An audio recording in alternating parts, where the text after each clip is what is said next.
This is Studio 809.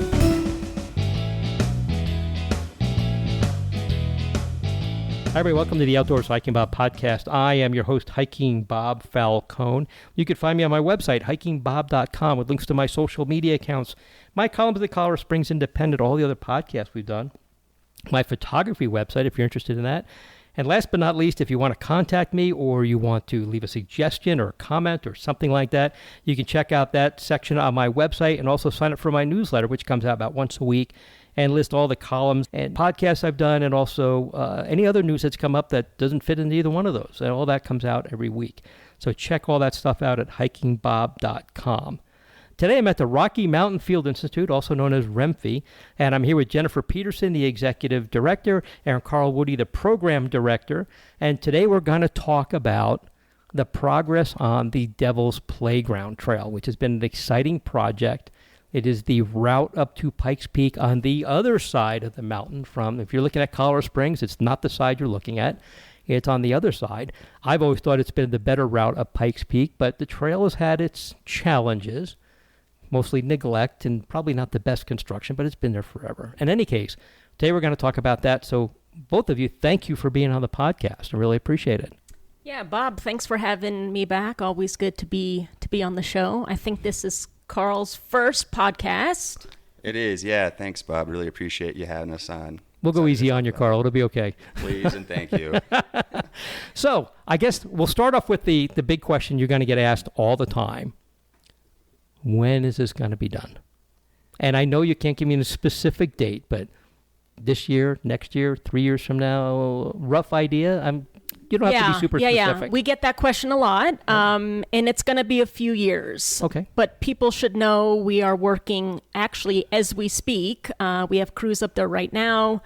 We have not quite 100 days on the project, but really close. So we're maximizing the summer season up there. Obviously, it's a high alpine project, which sort of changes the timing. We can't work up there in November, for example, where in November we can be here in Garden of the Gods doing a lot of work. So right. It's a multi-year project. We knew that going in. Our partners knew that going in. That was always the plan. Using hand crews goes a little bit slower than, say, mechanized trail building, but we don't have heavy machinery up there for a very specific reason. It's a really delicate and sensitive environment. And the Forest Service, who was sort of the key partner on this project, helped design the trail, just wants to make sure that we're minimizing our impact, right? So hand crews up there. We have a crew of 9 that's up there. We're working with community volunteers. We also have a strong partnership with the Mile High Youth Corps. So a lot of folks up there working day in and day out to make this trail a reality, but it takes time. Right, no doubt. So, Carl, give us an idea of what the work is that's going on. I know we kind of talked before we started the podcast here that it's not in a wilderness area. And when you're in wilderness areas, there's very specific rules. You can't have anything mechanized. You can't have even chainsaws or anything. But the Forest Service is kind of treating it almost like that. Do I have that right? I mean, you're bringing chainsaws up there, but definitely not the bulldozers and the backhoes and anything like that. Yeah, as Jen just mentioned, it's a highly sensitive area. We are able to use chainsaws back there, but everything is being hand constructed, from cutting the trail tread to, crown filling it, to all the structures that need to be put in. So everything is done by person power.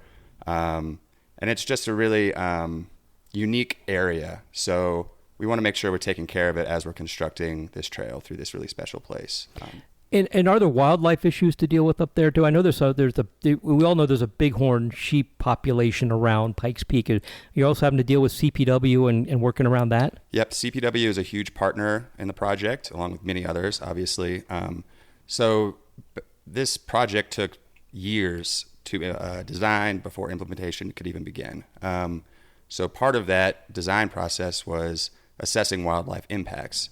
There was an initial design for the reroute that actually had to go through another change because that initial reroute did go through some bighorn sheep habitat. So just to give folks a picture of how much work, pre-planning, all the logistics, all the design work that went into this took years and years and years before a tool even hit the dirt. So it's a big project from beginning to end. So And I guess for people who are wondering about why we're so worried about the bighorn sheep population, my way to remind people of how that impacts things is if you look at Dome Rock State Wildlife Area, one of my favorite places to hike. But for 7 months out of the year, half of it is off limits because if there's a bighorn sheep population, CPW just closes it. So I guess you don't want to build a trail, take all this time and effort to build a trail, and then have CPW says, well, you got to close this trail for 6, 7, 8 months out of the year. That doesn't make any sense. So obviously you got to work around that.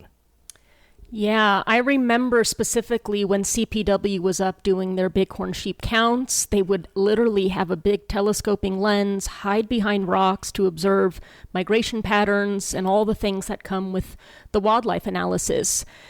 And the fact that came out of that wildlife study was this particular population of the bighorn sheep was among the most sensitive that they had seen. Something like from a mile away, the bighorn sheep could sense humans and they'd run the other direction. And of course, those human-wildlife interactions, we may not have ever seen those wildlife from a mile away, but they're there and they know us. And if we're not being mindful of how the trails are being designed, how they're being built, those human impacts on those wildlife populations can be pretty severe. For example, they may not give birth to as many young as they might have. They may abandon their young if humans get too close. They may shift their migration patterns into less suitable habitat, for example. All kinds of impacts that maybe humans and just regular users of trails don't even consider, but CPW, as the state wildlife agency, certainly has to consider those things. And we're grateful for that. You know, it certainly set the project back when we thought we were going to be building trail the next year. But when CPW made the determination that actually this particular route was going to impact this sensitive bighorn sheep population too significantly, we had to go back to the drawing board. And yeah, it set the project back, but at the end of the day, the Forest Service, as the land manager where the trail was actually going, they're charged with multiple use, right? They're not managing land for recreation and recreation alone. They're a multiple use agency. So they have to consider holistically, not just recreation, but the wildlife impacts, the impacts to the natural resources, the impacts to any cultural or biological, things that may be on the ground. And so we, as a partner to our land management agencies, have to work within their mandates and their restrictions, their charge as a federal land management agency. So we rerouted the trail and went back through another wildlife analysis and got the green light. But all to say, it took a long time. Right. And I think sometimes users see trails being built or new trails just going on the ground and assume that it just kind of happened overnight. But on a project like this, that's on federal land and has a lot of moving pieces in a very sensitive place, in one of the most famous places in the world, Pikes Peak, the planning is significant. I remind people often that the Forest Service is not a recreation agency. Their primary purpose is not to recreation, it's resource protection. Exactly. And the Pike National Forest actually predates the Forest Service, and it was created for watershed protection. So it's building a trail is low on the Forest Service's list of things to do. So when they're in there and they're saying, we got to protect this, got to protect it, that's actually their primary function as that agency. Yeah, legally, they're obligated to manage the land for multiple uses, whether that's timber, wildlife, natural resource, water quality, outdoor recreation, so many things they're mandated to manage the landscape for. And recreation is just one piece of that pie. So we have to make sure that anything we're doing within that piece of the pie doesn't impact the others. Right. Yeah, and I think the Forest Service kind of got backdoored into being a recreation-oriented agency only because people were going out there, and the only way they could manage protecting the resource was by managing recreation. But it was never, at the beginning, their primary thing. So I'm glad that obviously they're taking a big thing, because it would have been terrible to build a trail, find out we're impacting sheep, spending however much it costs.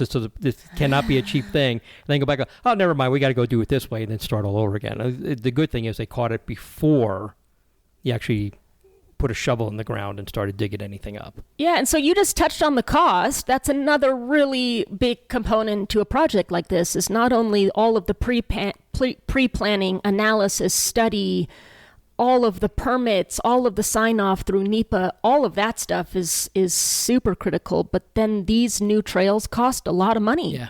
Right? They just don't build themselves. And so all of the fundraising and partnerships and grant writing, all of those other pieces to get the money in place so that when it was go time, we had the funds to then support our crews and the youth corps and all the other things that go into a multi-year project like this. Gotcha.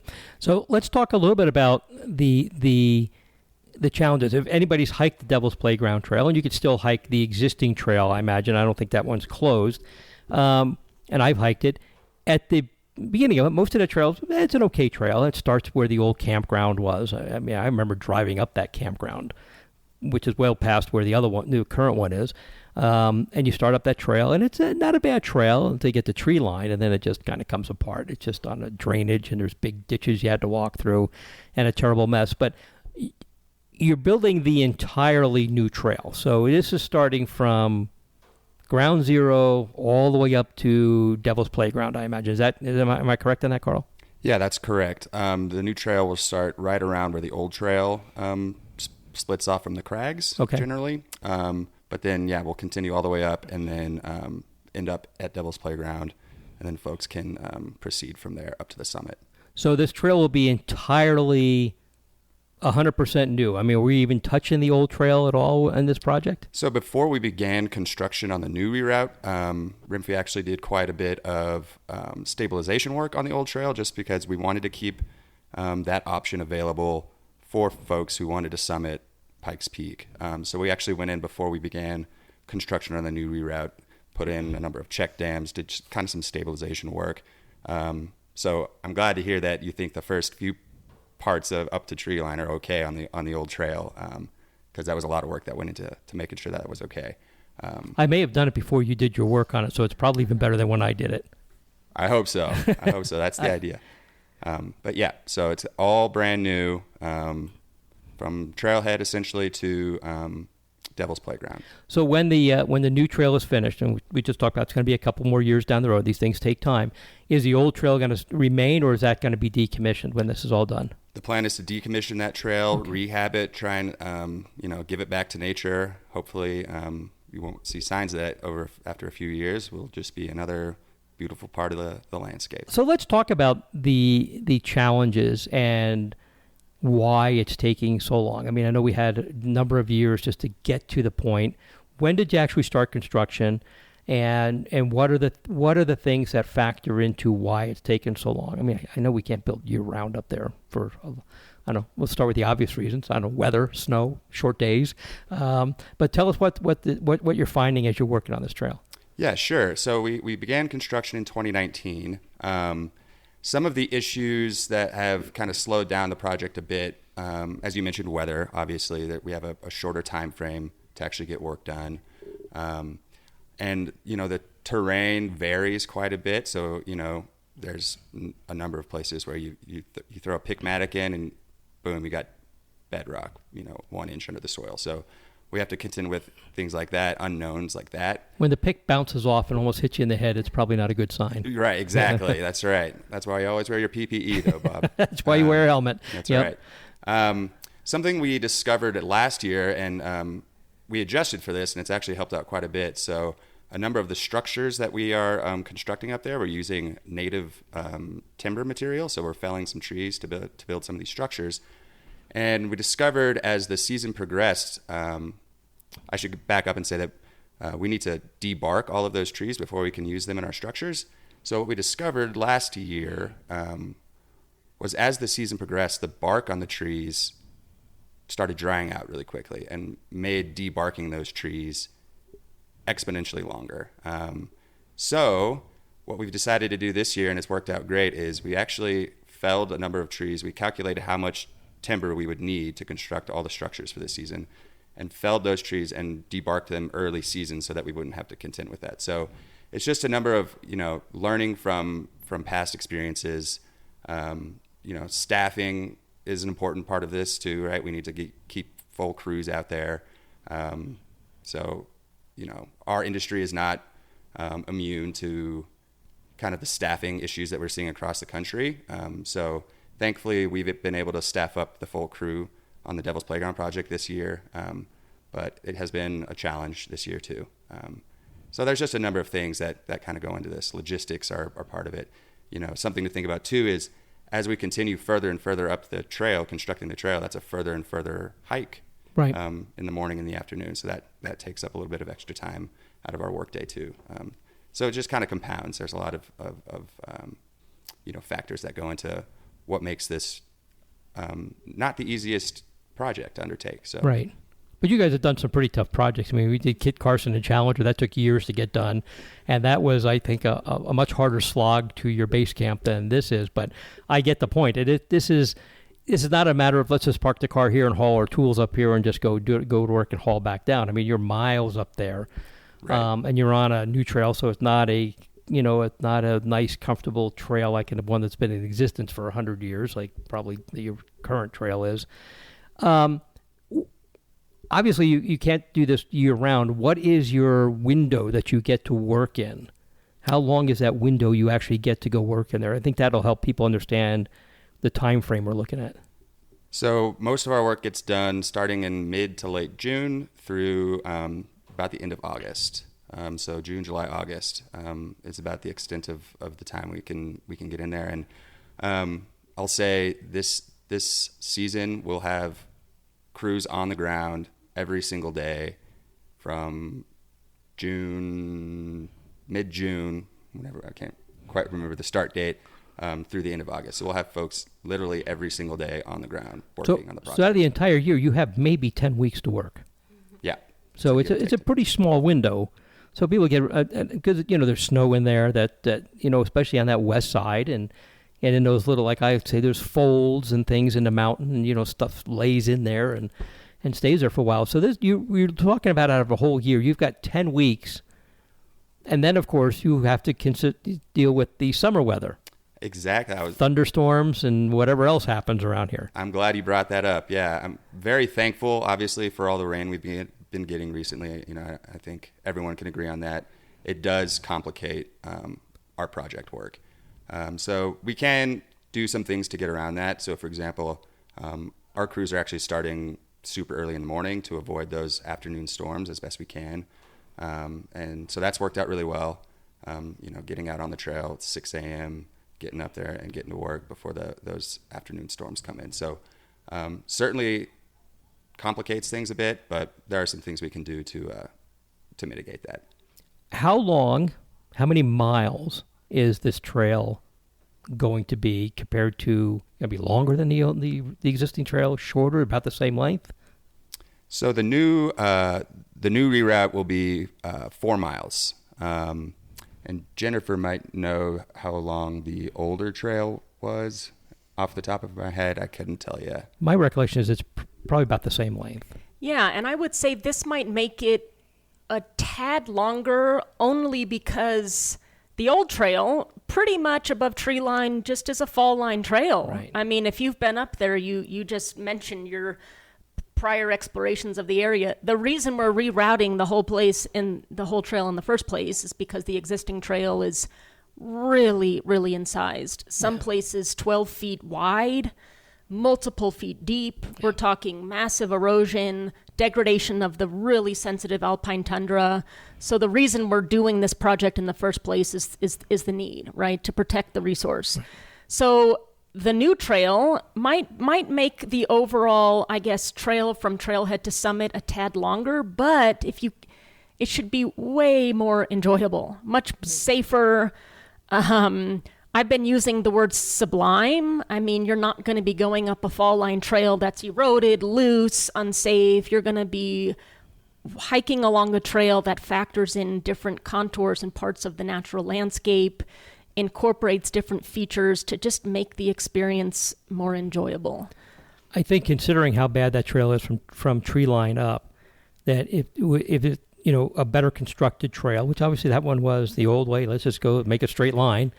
That's a difficult section of trail. And I think that with what you're doing, I don't think people will notice that if it's a tiny bit longer because it's going to be so much easier to do. Yeah. You're not going to be sitting there going, this is just straight uphill and this is just so steep. You can just get up there and it's going to be, I don't think anybody will really notice. We're not talking it's going to be like 4 miles longer or 2 miles longer, or a little bit longer. No, that's exactly right. It might make it a tad longer, but you won't even notice it because you'll just have such a great experience on the new trail. You won't be complaining about it. You won't be complaining. You'll be happy at the new the new trail. So let me ask you this. Like I mentioned, I thought the existing trail from up to tree line was a pretty decent trail. Above tree line, it wasn't. Why did this project not just do tree line to the summit? Why are we doing the entire thing over again? Yeah, that's a good question. The Forest Service looked at that, certainly. So we worked really closely with a woman, a legend, Loretta McElhaney, who's been the Colorado 14er program manager for all of her career, mostly. The only person to ever hold the position. If you've hiked any 14er in the state, she is the one responsible largely for the design of all of the summit routes to all of the peaks. Right. This was one she worked on very closely, of course, with RMFI and CPW and other partners. And she looked at that.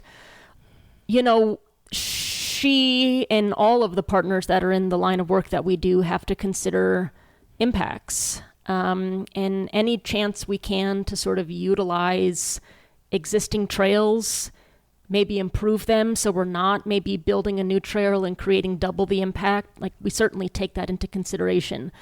In this case, though, there just wasn't a good option by utilizing that existing trail through the tree line and route it in a way that, again, avoided the bighorn sheep habitat, stayed on the side of the highway that we needed to stay on, all of the different factors that were at play. And so ultimately the decision was made to do the full 4-mile reroute. And then we'll go back, like Carl mentioned, and actively close and restore that existing trail such that hopefully in a few years you won't even know that old trail was even there. Right. And I guess the reason why I'm asking that is because there's, me as a trail user, and I'm a crew leader, so I kind of know what I'm looking at when I'm on a trail. But as a trail user, I'm thinking, this is a great trail, why are we doing it? But there's all these little things that escape the average hiker's attention, I guess, that, well, actually that old trail may have been okay, but it impacted this, or it was on this thing, or if you're going to do this piece here, they're not going to match up.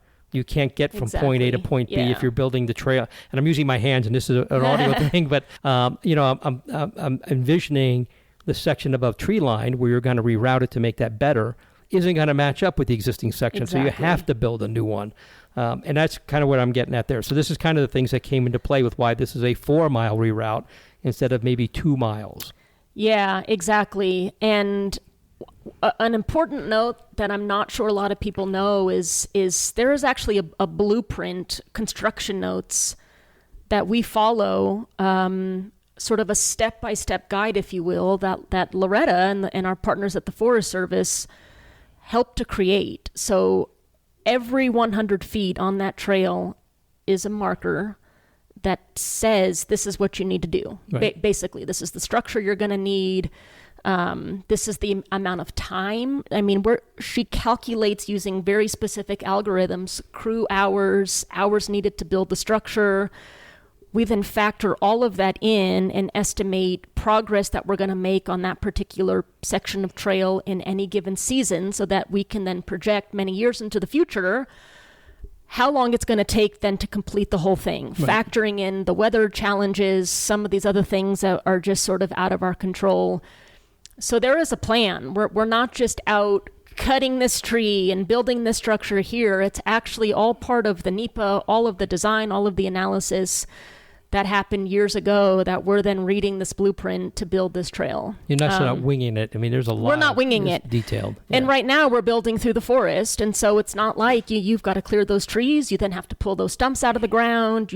There's a lot that goes, again, just sort of prep that takes time before you can then get a nice trail surface in the ground. Right. And I don't want to get off on a tangent, but this kind of goes with the last podcast I did about illegal trail building and why that's bad, because people who are doing that don't know all this stuff and they're not doing it, taking any of this stuff into consideration. I don't want to belabor that point, but this kind of dovetails why this project and why you as professionals and the Forest Service as professionals and Colorado Parks and Wildlife as professional, this is why these things take a while, because you factor this in. Some guy goes up there with the tools he got at Home Depot and is going to go build a trail, doesn't know all this stuff, and then causes more damage. You make such a great point. I mean, there's a literal science to what we're doing. I think there's a whole lot of science to what you're doing. There's a whole lot of science. There's a method Right. to the construction. There's a method to the design. There's a reason why the trail goes left and not right in certain places. We're factoring in things like slope. Right. We're factoring in natural contours in the landscape. We're making sure that the trail is going to have adequate drainage. We don't want to be, and it's just not realistic. You don't want to build a trail then that you have to maintain every single year and keep. You want to build a trail that's sustainable, designed in a way that's going to withstand the use it's going to see, that's going to withstand the natural elements that obviously are going to come at elevations. And to do that well and to do that correctly, there's a way to do it. There's a science behind the techniques we're using Right. to make sure that trail is there, resilient, and sustainable for many, many, many years to come. I'll make one more comment on that. Jennifer, you and I worked together, and Carl, this was before you were here, I believe, on the Mount Muskoka Trail project. And that was just 3,000 feet of new trail. But that trail, which you guys were a big part of getting that built, right after that trail was built, we had some unbelievable rainstorms. So I going up there going, what's this trail look like? And it held up. And it still held up. 7 years later, that trail still held up. That is the advantage of good, solid, science-based trail building. And why, when you look at why that trail, and anybody hikes up Mount Muskoka and understands why that trail still held up, is because it was done right to begin with. Yeah, that's exactly right. Nobody wants to do this stuff again. This is a pain in the neck. It is. It's hard. It's hard stuff, and it's costly. It takes time, right? And we want to get that trail in and have people start enjoying it, and not have sections wash out or blow out because we just did it willy-nilly and didn't factor in all of these different things. People get hurt when that kind of stuff happens. Oh gosh, it's just a big mess. Yeah, exactly. And the illegal trail building, we won't spend too much time on that, but a lot of people that are putting in these trails, it's becoming a big issue. I would venture to say across the country. I think we may be a unique community in that we're a metropolitan city of 750,000 people with unbelievable access to all types of public lands right out our back doors. But a lot of people building these illegal trails, they're in it for the thrill. They're in it for the fun, meaning they want that super steep drop in that shortest way from A to B, not factoring in the different contours and features and drainage. They're not thinking about that. They just want a thrill, and that over time creates significant impact to the natural resources. Absolutely. So these trails that are being designed and built, like the Devil's Playground Trail, the Muskoka Trail, and countless other trails that have been built in our region. Dixon Trail. Dixon Another example Trail. when it's held up really well. Yeah, they're factoring in things. And so instead of straight up point A to point B, we're putting in switchbacks. We're putting in different features and things that are hopefully going to allow that trail to be, again, resilient and sustainable for decades and decades to come. Excellent. Carl, you can answer this question for me. You've mentioned a couple of times the word structures. I think people who may not be familiar with this think you're building buildings. So tell us what these structures are. Yeah, absolutely. So, there are some realities on the ground when you're constructing a trail that you have to navigate around. And so in areas where we can't maintain a really good grade on our trail, occasionally we'll have to put in some structures. So structures being things like steps, crib ladders. These are all just different types of in-trail structures that we use to navigate around some of those steeper portions of the trail. And we install these to really improve and increase the sustainability of the trail. If these structures don't go in, those particular small sections of the trail are more susceptible to erosion, to be washed out, to damage the trail. Some other examples include retaining walls, whether on the back slope or on the down slope of the trail. Those just kind of help hold that trail where it needs to be. So we're constructing a number of retaining walls, mono walls we use also to hold up the trail tread, but they also help delineate the trail. And there are some sections of the trail that kind of open up into a nice, beautiful open area, but we want to keep people on the trail. So those mono walls and ladder staircases are really good for that. People can see the trail, they know where to go, and they stay on the trail. We use a number of different techniques to build these structures. On the Devil's Playground Trail, we're kind of bouncing back and forth depending on availability of material between rock and natively sourced timbers. We like to use rock when we can, when it's available. It just lasts longer, and it looks really nice, I think. Yeah. But when there's no native rock material close enough, that's when we'll use native timber. So yeah, walls, steps, that kind of stuff. And for people listening, and I've done some rock work on trails, here's the one thing that you may not know about that. If you can pick up the rock by yourself, it's not big enough. So we're talking about rocks that take 4 or 5 people to haul. So we're talking about big, heavy stuff. On the trail section you're working on now, which I'm assuming is everything below tree line still, what kind of soils you're dealing with, and how does that impact what the work is you're doing? Yeah, that's a good question. So right now, we kind of have a pretty solid step-by-step process here. So we'll do a rough cut of the trail, and that's predominantly just getting through that duff material, the organic material, and it's soft stuff you step on is not there anymore. If exactly. You step on, And you know, that stuff is pretty deep in sections up in that forested area. You know, there's been decades of organic material that's been building up. So first we got to get through that down to that mineral soil. And then what we'll do is kind of refine the tread. We'll put in a really nice back slope, make sure that we have a nice outslope, 5% outslope.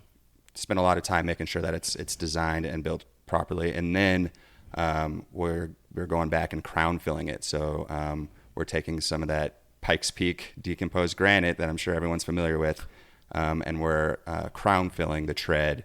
And that serves a number of purposes. It hardens the trail a bit. It also looks really nice. It's that really nice orange material, and it's just beautiful seeing it kind of stretch out in front of you going through the forest as you're hiking up. It's just a beautiful trail.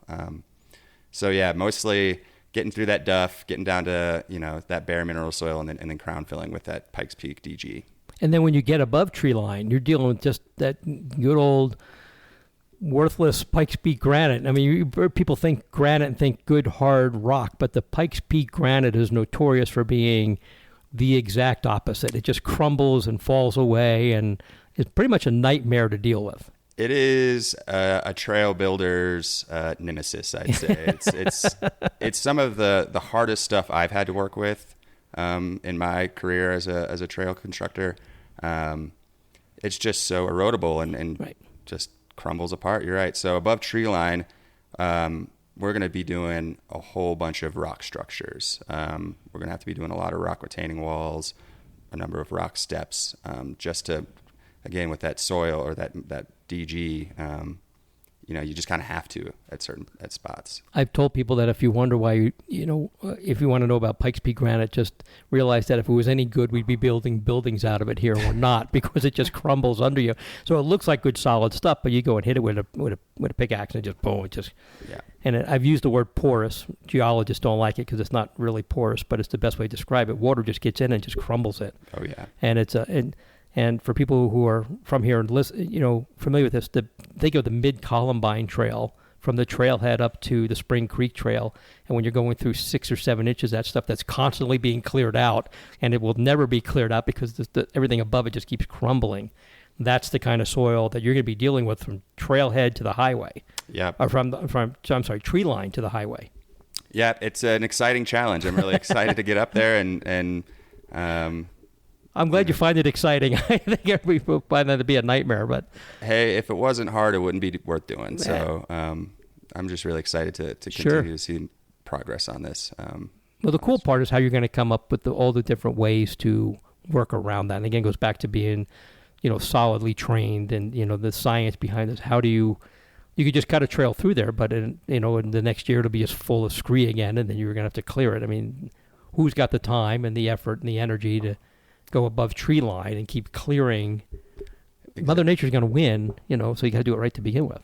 Exactly. Yeah, you just nailed it. I think we want to do it right, and we want to do it right the first time. Right. And so that's why, it might seem like it's taking a bit longer, but we just want to make sure that we're doing everything we can to make sure that this trail is sustainable on its own for the most part, right? Yeah. And so I would say it even goes back to the design, right? The design itself is hugely important, because if it's designed poorly to begin with, it doesn't matter what we do on the trail, whether we construct something here or there. If it's not designed well, then we're destined to fail. So the design is gorgeous, it's sustainable, it's beautiful, and I'm just excited to get up there. Okay, great. So tell me, you got to tell me this thing people are going to ask. How many bears have you guys run across up there? None that I know of so far. I get the question all the time about, I'm worried about bears. I don't worry about the bears. Yeah. Well, I did see in the news last week there was the woman who was injured by the moose up near Crags. So how many of those are you running into? I've seen a moose up there, Mm-hmm. kind of just past the campground on that 303, that Forest Service Road there on the right-hand side there. There's that nice big kind of wetland area. That's what they like. Earlier this summer. Yeah. Saw a nice moose out there. Are your crews staying up there? Like, they go up there and stay there for a week, or are they driving up and back all the time? I'm just curious about that. Sure. So our method that we've developed over the last 3 seasons, I'd say. So we're working with the Mile High Youth Corps crew, and so the Mile High Youth Corps crew is generally around 8 crew members, and then we'll send 3 of our RMFI staff to basically oversee project work.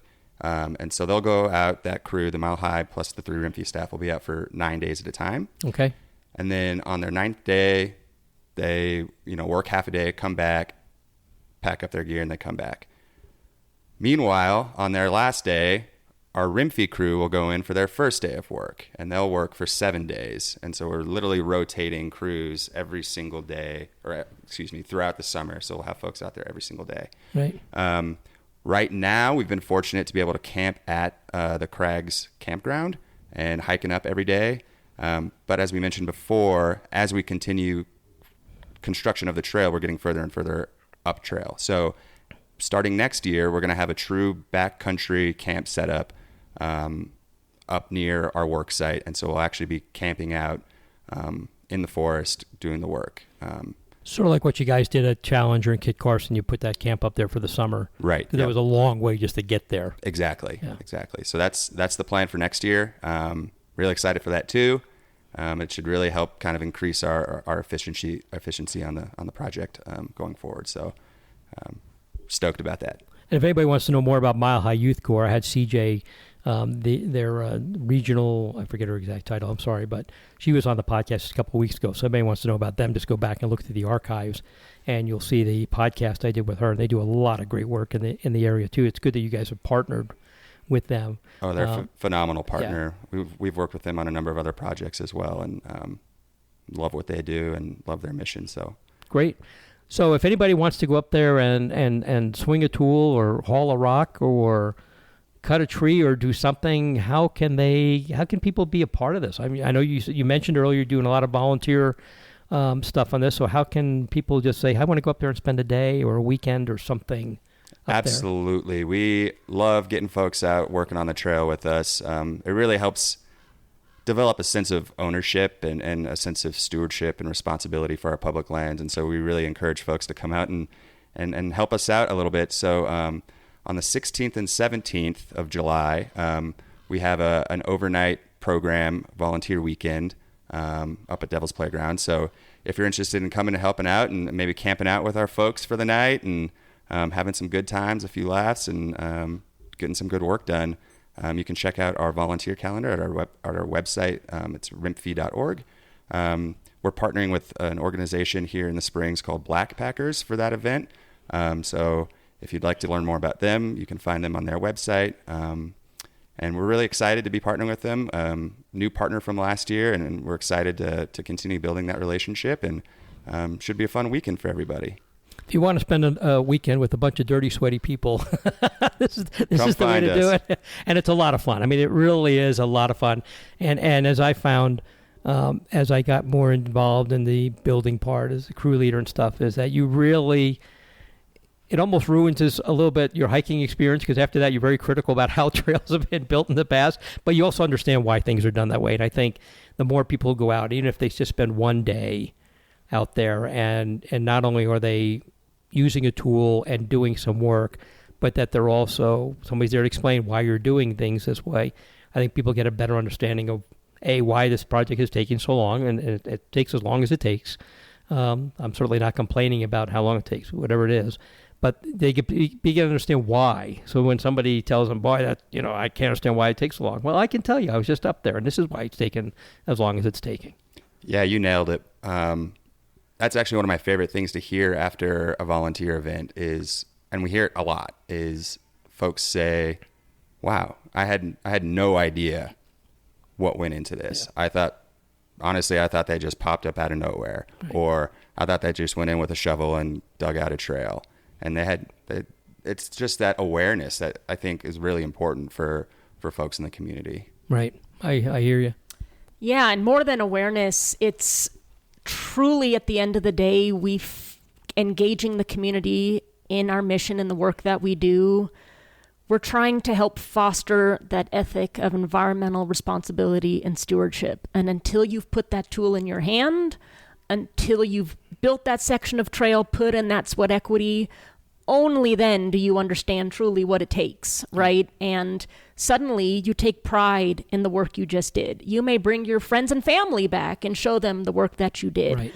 And hopefully over time, the way you use those trails in the future, the way you recreate in public lands, slowly, hopefully that makes you a more responsible and ethical user. And hopefully then that ethic is transferred on to friends, family, and before long, we're creating better stewards and better users and more responsible users of our public lands. Right. And it's something to be said about hiking on a trail. And like you said, being able to say, well, yeah, I built this section, or I was part of the crew on this section, and I helped with this. And people are like, wow, you actually did that. And I go, yeah, I was up here for a day, 2 days, a weekend, or whatever, or several times during the course of the summer. And I worked on that section. I remember cutting that tree. I remember putting in those steps or whatever. And I think, you really get to get a connection with that trail. And it is bragging rights. I mean, not everybody gets to go do that. You do get the bragging rights for that. And let me say, too, who gets to build a new summit trail to the top of Pikes Peak? No one, right? The Barr Trail was built by Fred Barr, 1912, I think. Yeah. The existing Devil's Playground Trail probably was built 100 plus years ago, if not longer. Right. We're fortunate we get to do a lot of really cool projects. This probably ranks as one of the coolest, to build the new summit trail to the top of Pikes Peak, America's mountain, one of the most famous mountains in the world. So by coming out and volunteering with us, you too get to leave a little bit of legacy on the ground. You get to say for the rest of your life that you helped build the new trail to the top of Pikes Peak. Right. That doesn't give you goosebumps. It gives me goosebumps right now. Like, that's pretty cool. Yeah. So hopefully those listening can come out and volunteer July 16th and 17th. You can spend the night. You can do one day, both days. And we'll have other opportunities sprinkled in for community volunteer opportunities the rest of the summer. And as Carl mentioned, our website, rmfi.org, we have a volunteer calendar. So you can just go and see what dates we have coming up for Devil's Playground. We also do a lot of other work around the region, too, in which we engage the community. Love to have folks out. You can also sign up for our newsletter, which we send monthly. And that's another great way to just be in the know about different opportunities and projects we have coming up. Right.